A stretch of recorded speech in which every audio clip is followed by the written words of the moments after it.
Chapter 5 is a reusable rocket. When the first space shuttle was launched in 1981, it marked a turning point in space travel. Conventional one-use rockets had until then been the only way of sending astronauts or cargo to space. If space travel was to become a regular event, a reusable system was needed. The United States came up with the answer in the form of the Space Transportation System. It's called STS, or Shuttle for shorter. It is launched like a conventional rocket but returns to Earth like a plane. This means that two of its three main parts are used over and over again. Shuttles transport crews and equipment to the International Space Station (ISS), launch, retrieve and repair satellites, launch space probes, and serve as space laboratories. Okay. Look at face part. Piggyback rider. Piggyback. It's a smaller one and a big one. When a shuttle opted spaceplane needs to be moved to a launch site, it is transported piggyback style on top of a special adopted Boeing 747 aircraft. The shuttle is then prepared for launch and it fitted with boosters and a fuel tank for takeoff. Blast off. Within 2 minutes of the shuttle lifting off from the launch pad, the booster rockets are discarded, as is the fuel tank. 6 minutes later. From lift off to space take less than 10 minutes. Since the first launched in 1981, there have been over 100 successful flights. Atlantis launch show there in October 1985 was the 21st shuttle mission. This part is Orion in a structure. This is a foam coating. And this part is a protective outer layer, safe inside. The shuttle's Orion fuel tank is higher than a 15-story building. It has been specially designed to carry and protect its cargo. Inside its outer layer, shown here, are two pressurized tanks that contain liquid hydrogen and liquid oxygen. During launch, the fuel is fed to the orbiter's three main engineers. Okay. Hypersonic aircraft. It's a cool one. During the 1960s, the X-15 rocket-powered aircraft was used to investigate flight at hypersonic speeds. It was released at higher altitude.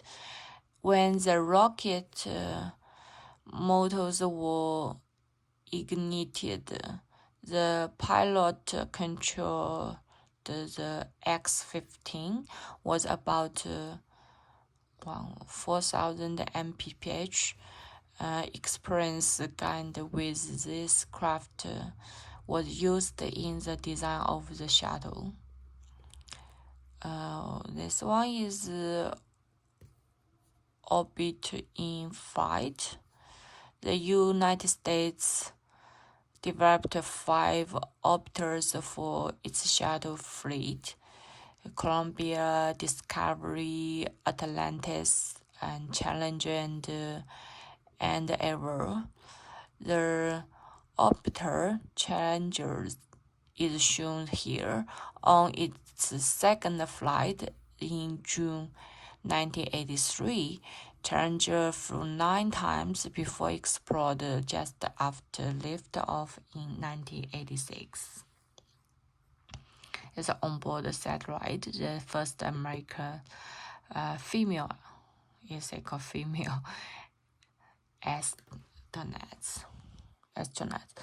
Okay, that's the one is inside. Soviet shuttle. Other countries have reached and developed the principle of the reusable space transport, but November 1988 saw the only launch that came closer, that of the Soviet shuttle Buran. The Cronus shuttle flew 2 orbits of the Earth and returned by automatic landing.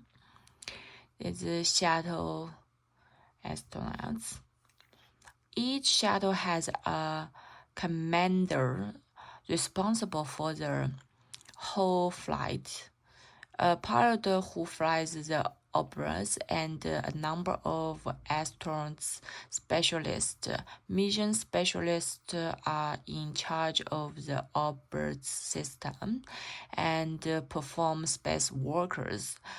Payload specialists who may or may not be regular astronauts work with particular equipment of experience on board.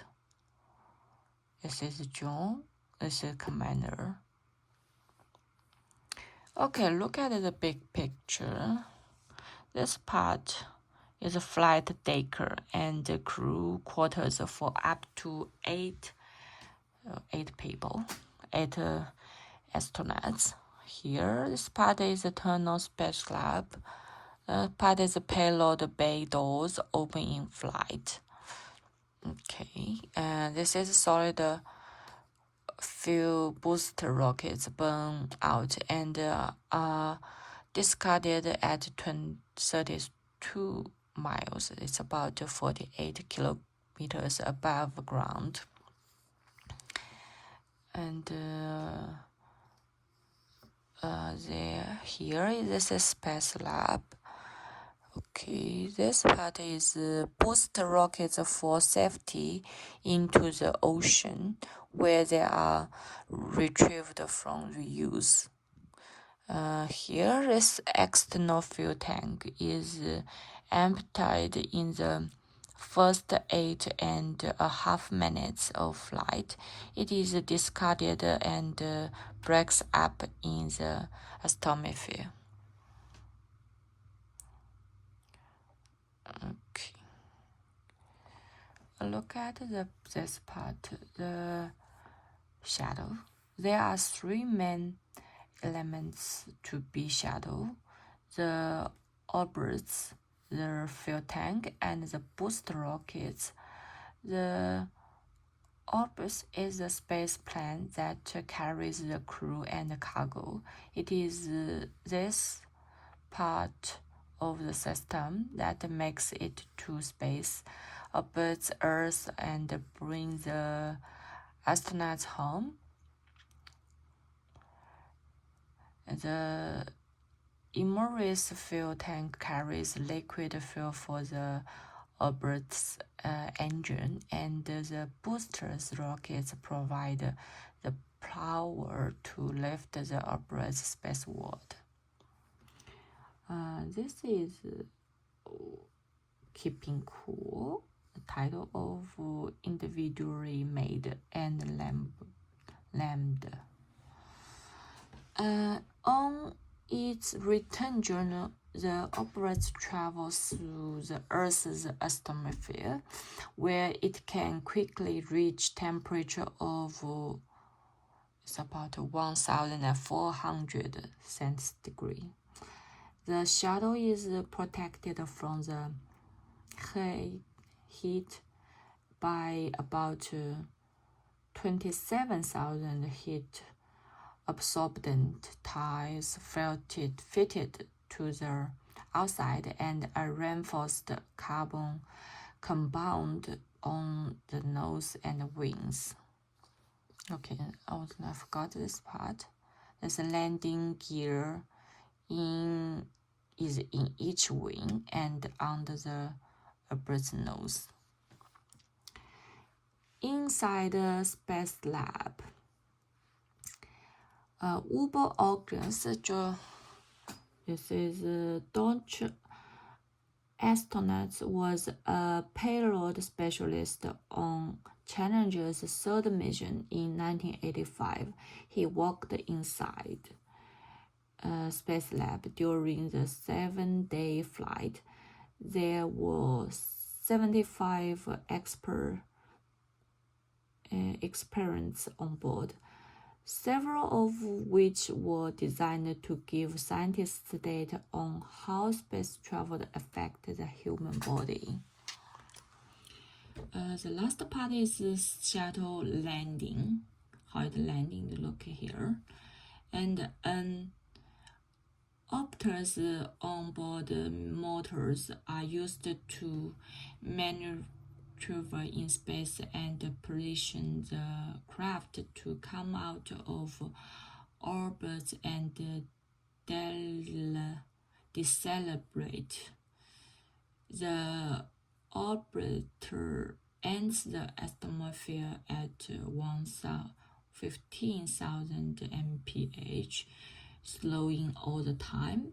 A loss of communication then follows for 12 to 16 minutes. Then the orbiter touched down on the runway at 214 mph, came to rest after 1.5 miles. It's about 2.4 kilo.